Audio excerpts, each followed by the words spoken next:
Η δίνη της ύφεσης στην Ευρωζώνη και διάφορες πτυχές της κρίσης αποτέλεσε το αντικείμενο των εργασιών του Φόρουμ Ελληνικής Δημόσιας Πολιτικής που πραγματοποιήθηκε στα Χανιά.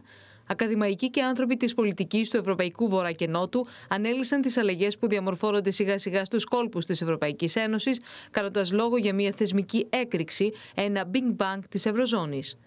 Για το ζήτημα είναι υπαρξιακό και δεν είναι θέμα αν θα μείνει η Ελλάδα ή όχι στην Ευρωζώνη, είναι αν θα επιβιώσει ή όχι η Ευρωζώνη και το ενιαίο νόμισμα, το οποίο είναι μια εξαιρετική κατάκτηση. Το γεγονός ότι ο Ιρλανδός τουρίστας μπορεί να έρθει στην Κρήτη χρησιμοποιώντας το ίδιο νόμισμα που χρησιμοποιεί και στο περίπτερο της γειτονιάς του, είναι μια εξαιρετική κατάκτηση και σε πολιτικό επίπεδο και σε οικονομικό επίπεδο. Αλλά θα πρέπει να προφυλαχθεί. Μέχρι τώρα δεν υπήρχαν εκείνοι οι θεσμικοί μηχανισμοί που θα μπορούσαν να προφυλάξουν την Ευρωζώνη από μια κρίση. Τώρα τα βήματα που γίνονται είναι πολύ σημαντικά.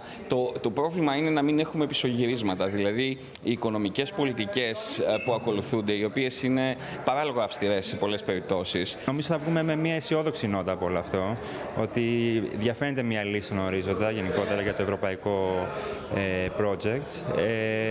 Προφανώς υπάρχουν πολύ σοβαρά προβλήματα που πρέπει να αντιμετωπιστούν. Αυτό που λένε όλοι και συμφωνούμε είναι ότι Ευρώπη χωρίς την Ελλάδα δεν υπάρχει και Ευρωζώνη χωρίς την Ελλάδα δεν υπάρχει. Είναι θέμα χρόνου να διαλυθεί. Και αυτό λέει και η λογική και σε αυτό συγκλίνουν όλα. Πρέπει να δώσουμε πλέον πιο πολύ βάση στην εφαρμογή και στην πράξη της πολιτικής. Αυτό που λέμε στα αγγλικά policy. Βρισκόμαστε μπροστά στο δίλημμα με την κότα και το αυγό. Ποιος φταίει? Ποιο είναι το πρόβλημα? Δεν επιβάλλω πολιτική, αλλά χρειάζομαι δανεισμό ή δανείζομαι και δεν γνωρίζω πώς ασκώ πολιτική. Πού τραβάμε τη γραμμή? Δεν είναι δική μου θέση να πω, αλλά των πολιτικών. Όπως έγινε αντιληπτό από τις εργασίες, οι κατά τόπους αδύναμες περιοχές της Ευρώπης πρέπει να αναπτύξουν ένα νέο παραγωγικό μοντέλο και τρόπο σκέψης που θα εστιάζει σε κύριο λόγο στη μικροοικονομία. Ξέρουμε όλοι όμως ότι το πρόβλημα δεν είναι οι θυσίες, αλλά είναι πώς θα αξιοποιηθούν αυτές τις θυσίες ώστε να αλλάξουμε αυτό που λέμε παραγωγικό πρότυπο.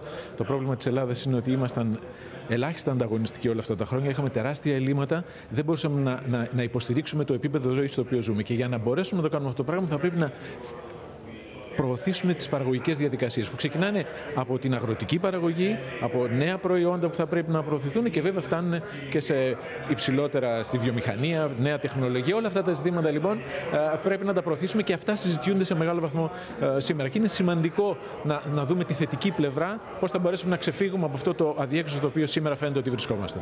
Τι λέμε? Την παραγωγή προϊόντων που είχαμε την παραγωγή παλιά αγροτικών εξαίρετων προϊόντων που πρέπει να ξανασυνεργαστούμε, πρέπει να ξανακάνουμε τις ομάδες, να ξαναγίνουν ομάδες παραγωγών και να παράγουμε.